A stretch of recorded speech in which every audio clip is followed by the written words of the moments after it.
कते लफड़ा संभाल कहे नहीं जानबे कते संभालबे नहीं संभालबे जाय छे हरिया डोम मरला मुर्दा के मुंह छोड़बे सरकार जे हरिया सेवक के उचित ध्यान कर कहू उ सरल पाकल मुर्दा के मांस कहिए ओकरा कि कहलिए डटगर के आहे ने कहलिए महामांस खेबे अरे महामांस कहलिए से ओकरा घर के बात छी अबरी के महामांस लग पहुंचली है हे बाबूजी हमें मुर्दा के मांस नहीं छोड़बे तब की करबे की करबे किया मगर भेले की बुझै छियै किया भूत प्रेत में राजा दुनिया में मगर आए हमरा प्रेत दोनी दिया पर ए मुर्दा के करे छियै किया प्रेम का अंश दे दे छियै अब 5 हाथ के बना दे छियै अब धरती पर से उठा के ठाड़ दे छियै अब कोई मुर्दो मांगी छियै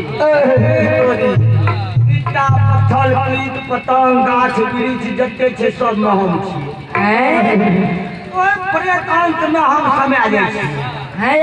प्रेत बोले छै नकिया हरिया हरिया जे हमरा छोड़बै ले आ उठ के ठाड़ भए जेबै मैया या अगर मैं अखल दुनिया के ए महावीर की हरिया हरिया जे सुनते ले त दरबार में भाई नहीं जेतै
जे 5 हाथ के नदी में खड़ा भाग में फरकी के उठा के अरे तोरी के रे हरिया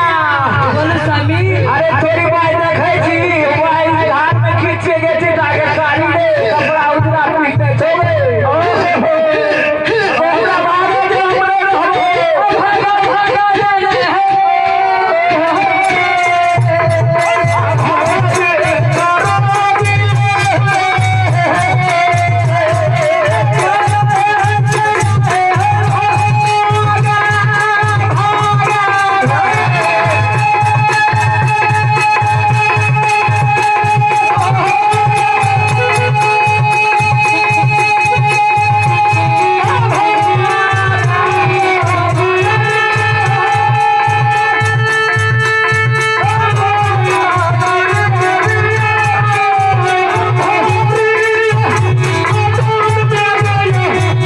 भागे जे हमरे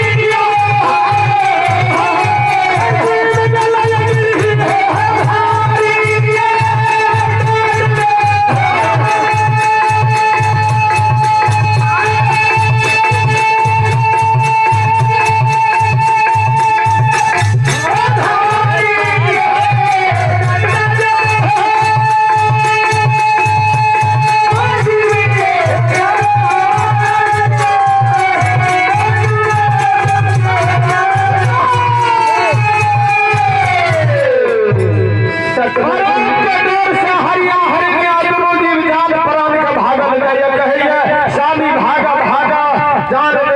ले भागा भागा दरबार में गिरही भवन में पहुंच गए सतवती हाय स्वामीनाथ आई की कर रहा आज कोनो प्यारे छा गुरु बाबा दुआर पर मरे छा की करबा स्वामीनाथ